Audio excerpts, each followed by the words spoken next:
अजीज दोस्तों, अस्सलाम वालेकुम, नमस्ते, सत श्री अकाल, जय जिनेंद्रा, गुड आफ्टरनून। अजीज दोस्तों, एक ज़माना हो गया हम ये बात सुनते आए हैं कि इस्लाम जो है ना वो कंपैटिबल नहीं है, वो किसी और के साथ एडजस्ट नहीं हो सकता, मुसलमान किसी और के साथ एडजस्ट नहीं हो सकता।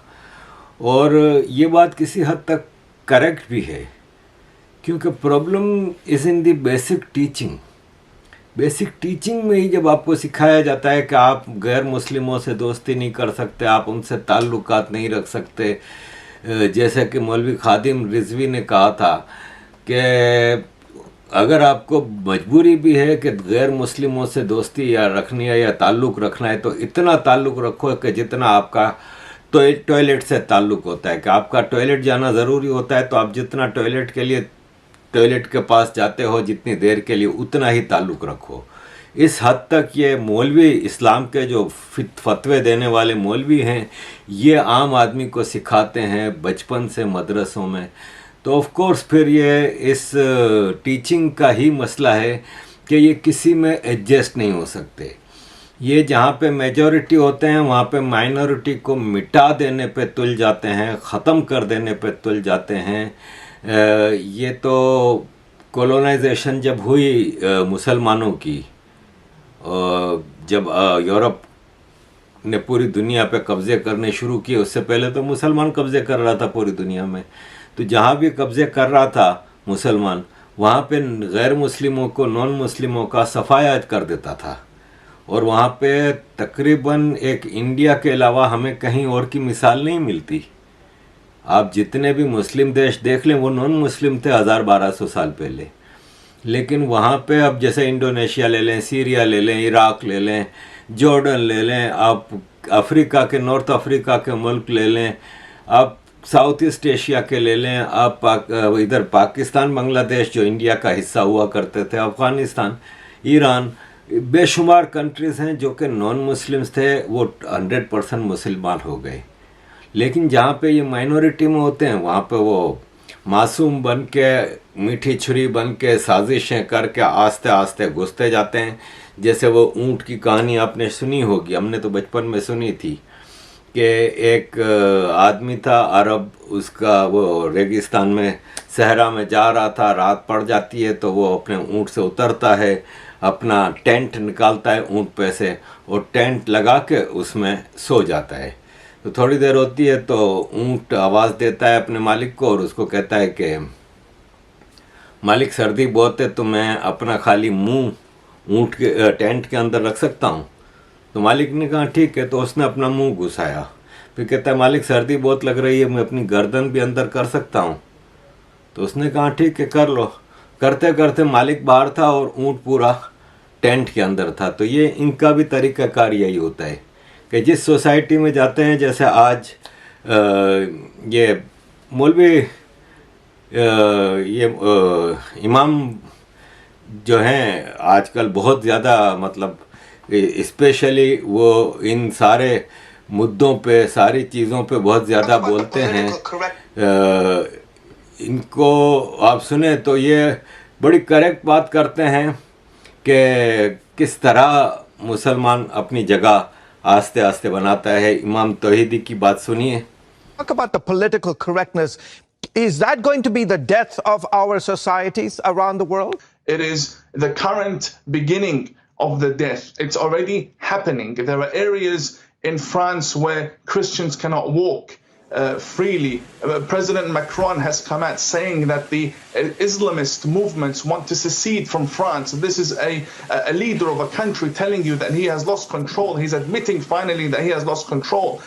There are serious agendas being played in that region. Look, I am a Muslim, but I cannot live in an Islamist theocracy.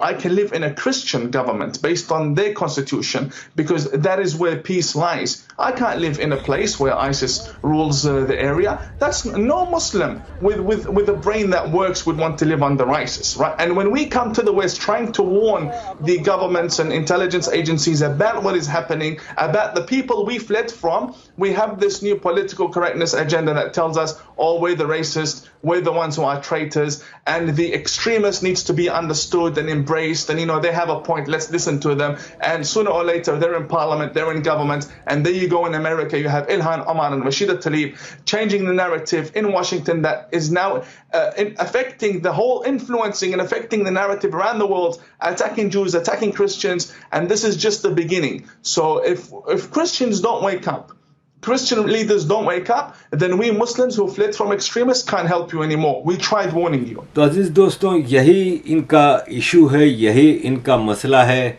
ये ओपनली मुसलमानों के साथ, नॉन मुसलमानों के साथ मुसलमानों का रहना गलत करार देते हैं। ये साफ अल्फाज में अपने मानने वालों को कहते हैं कि अगर आप मेजॉरिटी में हैं तो आप माइनॉरिटी को दावत दें इस्लाम की। अगर वो इस्लाम कबूल कर लेते हैं तो ठीक है, नहीं करते। When Muslims go and conquer the adjacent country, the Prophet says, the first thing you do is call them to Islam. If they refuse, then tell them Allah obliged upon you to pay taxation, jizya. When enemy comes and attack your country, you don't fight. We Muslims protect you. But the ruling is for Sharia. If they refuse, then we have to fight. Then we capture you, you become our slaves, and we take your land. Because you refuse, I give you two good options. This is the strength of Islam. But nowadays, forget this. Maybe in the coming 40, 50 years when the Muslims become strong. Just if they refuse, two good options. You didn't go along with it. Yeah, I think people in the West believe that that's just what happened hundreds of years ago and doesn't happen anymore. And it's not over for a lot of societies. देखा ना आपने, ये इनका तरीका वारदात है। ऐसे में आप कैसे एक्सपेक्ट कर सकते हैं कि ये एडजस्ट करेंगे दूसरों के साथ। ये एक मिसाल है कि जहाँ पे माइनॉरिटी में है ना, वहाँ पे ये दूसरों को आपस में लड़ाते रहते हैं। अब एक मिसाल भारत की आप ले लें। आप इनका वो देखें कि जब भी कोई चीज़ होगी तो वो कम्युनिस्ट को, लेफ्ट को, लिबरल्स को, सिक्युलर्स को अपने साथ मिला के वारदात करते हैं। क्योंकि 140-145 करोड़ का देश है, ये हार्डली 15-20 करोड़ हैं। तो फिर ये इन लोगों को मिलाते हैं, इन लोगों को। अब एक मिसाल ले लें कि केरला स्टोरी की फ़िल्म जो आ रही है, इसमें मुसलमान इतना नहीं बोल रहा जितना ये बोल रहे हैं, सिक्युलर और लिबरल्स और ये सारे बोल रहे हैं। ज़्यादातर मुसलमान भी बोल रहे हैं, लेकिन मुसलमान से ज़्यादा ये लोग बोल रहे हैं। इनको पेट में क्यों दर्द हो रहा है? सच इनसे क्यों हज़म नहीं होता?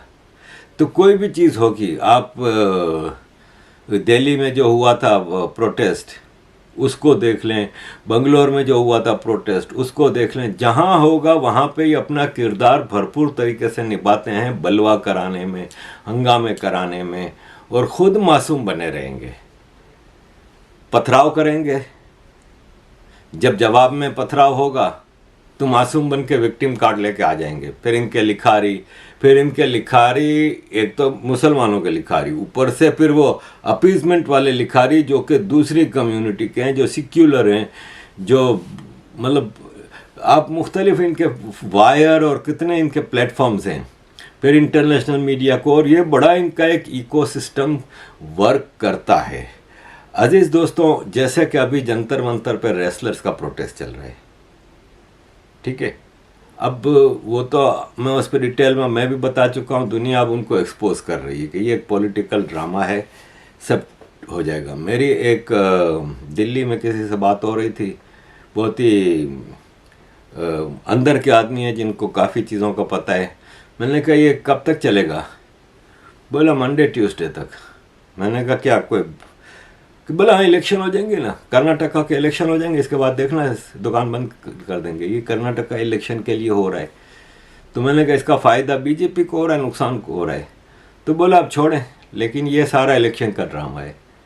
तो अब जंतर मंतर पे जो हो रहा है, मोदी तेरी कब्र खुदेगी, इस तरह के नारे एक ही कौम लगाती है, आपको पता ही है। सरतम से जुदा, टुकड़े टुकड़े, ये वो सब, ये इस टाइप के जितने नारे हैं आप इनका देख लें, मोडस ऑपरेंडी, ये एक ही है कौम। तो ये मोदी तेरी कब्र खुदेगी। अब ये लड़की है, आप ये देखें कि ये लड़की हिजाब पहन के आई है, आज़ादी आज़ादी के नारे लगा रही है। जंतर मंतर पे रेसलर्स प्रोटेस्ट कर रहे हैं कि हमारे साथ ब्रिजभूषण जो है वो सेक्सुअल हैरेसमेंट फलान ढुमकान। आज़ादी कहाँ से आ गई इसमें यार? आज़ादी आज़ादी के नारे, और जब इससे सवाल किया जा रहा है तो इसके पास कोई जवाब नहीं। जब सवालों के जवाब ना हो तो ये बोल दो, सवालों के जवाब ना हो तो ये बोल दो। मैं सवाल पूछ रहा हूँ। हम दिखाएंगे यहाँ पे आजादी के नारे लगे हैं, यहाँ पे जातिगत नारे लगे हैं। अरे ब्राह्मणवाद से आजादी, अरे आरएसएस से आजादी, अरे मोदी सरकार से आजादी, आरएसएस, ब्राह्मणवाद, मोदी, योगी, यहाँ क्या मतलब है इन सब? इन्होंने बोला है, रिकॉर्डेड है मेरे पास, रिकॉर्डेड है। इसका सवाल, you are here to support wrestlers ना? या तो आजादी स्लोगन्स का क्या मतलब है? यहाँ ब्रिजभूषण की बात होनी चाहिए। आप इस आंदोलन को कमजोर कर रही हैं इस प्रकार के नारों को लगा के। we are demanding the arrest of the Brijbhushan and बिल्कुल सही बात है, लेकिन पहलवानों की बात में आजादी के नारे का क्या मतलब है? आप आंदोलन कमजोर करना चाहते हैं, इससे सवालों से नहीं बच पाएंगे आप। हरेसमेंट से आजादी चाहिए, लेकिन ये नहीं बोला गया है, ये नहीं बोला गया है, ये नहीं बोला गया। ब्राह्मणवाद से आजादी की बात कर रहे हैं, बात आरएसएस से। मेरे पास वीडियो है। पहलवानों के आंदोलन में आजादी नारे का क्या मतलब है? क्या आंदोलन कमजोर नहीं कर रहे ये लोग? यहाँ पे कुछ लोग फ्रेटर्निटी मूवमेंट के आए, ये पहलवानों का आंदोलन है। अजीज दोस्तों, ये है सारा इनका हिसाब किताब। मैंने आज ये वीडियो बनाने का मेन मकसद जो था ना, वो मैं अब जो आखिरी में वीडियो आपके साथ शेयर कर रहा हूँ, मेन मकसद वो वीडियो है। आप ये देखें कि ये हम इनके दर्द समझते हैं, क्योंकि हम भी मुहाजिर हैं, ये भी मुहाजिर हैं। ये पाकिस्तान से हिजरत करके गए थे, हम भारत से हिजरत करके आए थे। लेकिन कम से कम हमें मज़हब की बुनियाद पे, या फिर हम में से वो लोग जो भारत में रह गए मुसलमान, इनको कम से कम वो तो नहीं फेस करना पड़ रहा जो इन लोगों को पाकिस्तान में करना पड़ रहा है। एक मुसलमान को कहीं तकलीफ़ हो ना, फ़लस्तीन में कहीं भी, पूरी दुनिया का मुसलमान खड़ा हो जाता है। 56 देश मुसलमानों की बात करना शुरू कर देते हैं। ये तो वो बदबख्त लोग हैं जो पाकिस्तान में रहने वाले हिंदू हैं कि इनका कोई वाली वारिस ही नहीं है। भारत करोड़ों illegal migrants from Bangladesh, Myanmar, Rohingya, पता नहीं कहाँ से करोड़ों इलीगल माइग्रेंट बर्दाश्त कर रहा है। ये एक छोटा सा हिंदुओं का है, बुला लो इनको यार। और ये मेहनती कौम है, ख़ासतौर पे जो पाकिस्तान की हिंदू कम्युनिटी है, मेहनती है। ये आप पे बोझ नहीं बनेंगे, ये टैक्स पेयर बन जाएंगे अगर आप इनको थोड़ा सा सहूलत देंगे तो। ये शरीफ लोग हैं, न क्राइम में हैं। रोहिंग्या का तो आपको पता ही है क्राइम। हमारा एशियन ह्यूमन राइट्स फोरम का मार्च का जो न्यूज़लेटर है, उसमें मैंने रोहिंग्या के बारे में तफसील से बताया है। तो ये तो शरीफ कौम है, कानून के दायरे में रह के चीज़ें करते हैं, बड़े ही साफ़ सुथरे लोग हैं, मेहनत करके अपना और अपने बच्चों का पेट पालते हैं। ये पाकिस्तान के हिंदुओं का केस है। ये मुझे कोई, मेरा ख्याल है कि 40 लोगों ने भेजी है व्हाट्सएप पे ये वीडियो। कई दोस्तों ने रिक्वेस्ट की कि इसको मैं प्रमोट करूं। तो ये तो मेरा अपना केस है, ये मेरा, मैं अगर देखूं तो ये सिंध के लोग हैं, मैं भी सिंध में पैदा हुआ हूं। मैं अगर देखूं तो ये एक मजलूम कौम है, ह्यूमन राइट्स के हवाले से मेरा बनता है ये। तो अजीज़ दोस्तों, ये वीडियो देखिए, इंसाफ के चेहरे से जो दर्द छलकता है वो देखिए। And thank you very much for all your support. Keep supporting. Dear Mr. Modi, Mr. Amit Shah, Mr. Jaishankar, मैं एक पाकिस्तानी हिंदू हूँ, रिटायर्ड हूँ, सिंधी हिंदू हूँ। 1947 में बहुत सारी फैमिलीज, हमारे भी रिश्तेदार इंडिया माइग्रेट हो गए, मगर बहुत सारे ऐसे बदनसीब भी थे जो रह गए। वो इसलिए रह गए कि ट्रेनें ऑल ऑफ सडन बंद कर दी गई। जो भी हुआ, अभी हमारा प्रॉब्लम यह है कि हम पाकिस्तान की पॉपुलेशन के, कोई कहता है हम 1% हैं, कोई कहता है 2% हैं, जो भी हैं, मगर हमारी बेटियां बहुत तकलीफ में हैं। मैं पाकिस्तान की बुराई नहीं कर रहा, मगर हकीकत तो कहनी पड़ेगी ना। हमारी बेटियां बहुत तकलीफ में हैं। गुजरे हुए 12 सालों में कोई 13 से 14 हज़ार लड़कियों का मजहब बदला गया है। 2 दिन पहले एक दिन के अंदर 6 हिंदू लड़कियों का मजहब बदला गया।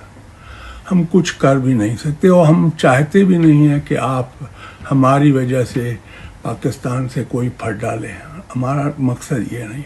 हम सिर्फ एक ही अपील करते हैं कि प्लीज़ ये जो पाकिस्तान, इस्लामाबाद एम्बेसी पाकिस्तान में जितने भी हिंदू और सिख लोगों की एप्लीकेशंस पड़ी हैं माइग्रेशन के लिए या India as a refugee status के लिए, प्लीज़ इनको वीज़ा दीजिए, प्लीज़ इनको वीज़ा दीजिए।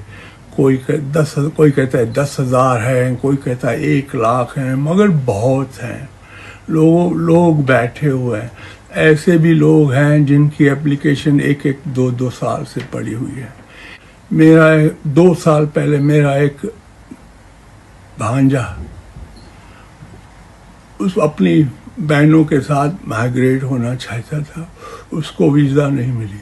बाद में उसकी बहन को किडनैप करके, उसको अगवा करके उसका मजहब बदल गया। ऐसे किस्से बहुत हैं सर। हम लोग मजबूर हैं। हमारी लड़कियों को से कभी फंसाया जाता है, कभी उनका ब्रेन वॉश किया जाता है, कभी उनको बकरी की तरह उठा के ले जाते हैं और हम कुछ कर नहीं सकते। न पुलिस हमारी सुनती है, न जजेस हमें इंसाफ देते हैं, न चीफ मिनिस्टर हमारी सुनता है। हम करें क्या, कहाँ जाएं? हम मजबूर हैं। हमारी बेटियां मुश्किल में, हमारी माएँ रोती हैं। सर, आपकी भी तो माँ थी, अभी नहीं है। अगर आप लोगों के साथ ऐसा होता, वो भी तो रोती ना सर। प्लीज़ आप हमारी मदद कीजिए। आप बॉर्डर खोल दीजिए, थरपारकर का, खोखरा पार का। जो गरीब, जो अफोर्ड भी नहीं कर सकता, उसको आने दें। ये बेचारों की हालत ऐसी है, जब इनकी बेटियां अगवा हो जाती हैं तो ये लॉयर की फीस भी अफोर्ड नहीं कर सकते सर। इनको अपनी झोपड़ी बेचनी पड़ती है। इन बेचारों को झोपड़ी बेचने के बाद भी, लड़की के कहने के बाद भी कोर्ट में कि हमारे साथ इनजस्टिस हुआ है, हमें ज़बरदस्ती अगवा किया, हमारा मजहब बदला गया, जज साहब हमें अपने माँ बाप के पास भेजिए। नहीं भेजते हैं सर ये लोग। क्यों नहीं भेजते हैं? शायद हम हिंदू हैं। मेरा हिंदू मुस्लिम से कोई वास्ता नहीं है। मैं नहीं चाहता हूँ कि मेरे भाई लोग जो उधर हैं गुस्से में आके अपने मुसलमान भाइयों को तंग करें। नहीं, ये मेरा मकसद ही नहीं है। मैं तो कहता हूँ कि जो जिधर है उसको वो उधर ही रहना चाहिए। मगर हम मजबूर हैं। हमारे साथ बहुत जुल्म हो रहा है, हमारी बेटियों के साथ जुल्म हो रहा है, हमारी माएँ रोती। हम करें क्या, कहाँ जाएं, किससे शिकायत करें सर, किससे शिकायत करें? अगर 47 में मैं शशि थरूर जी को कहता हूँ, मैं मणिशंकर अय्यर जी को कहता हूँ, मैं दिग्विजय सिंह को कहता हूँ, सर अगर आपकी फैमिली 47 से पहले पाकिस्तान में इस सिंध के पार्ट में रह रही होती, आज अगर उनकी ऐसी हालत होती जैसी हमारी बहनों की और बेटियों की है, तो आप क्या करते सर? छोड़ो सर, हमारा क्या वास्ता सीए से, हमारा क्या वास्ता हिंदुस्तान की पॉलिटिक्स से? प्लीज़ आप हमारी हेल्प कीजिए, आप हमारी हेल्प कीजिए। देखिए सर, हमारे सिंधी भाई पूरे इंडिया में रहते हैं, किसी ने आपको तकलीफ नहीं दी। गांधीनगर में LK आडवाणी भी रहता है। गांधीनगर में आप तो अमित शाह जी, मोदी जी, आप तो गुजरात से हैं, आपको पता है कि भाई किसी सिंधी ने कोई गलत काम नहीं किया। प्लीज़ बॉर्डर खोल दीजिए हमें, या वीज़ा दे दीजिए, एम्बेसी को करें कि हम लोगों की बच्चों की भी, हमारे लोगों की, हमारी बच्चियों की वीज़ा को क्विक प्रोसेस करें। Thank you.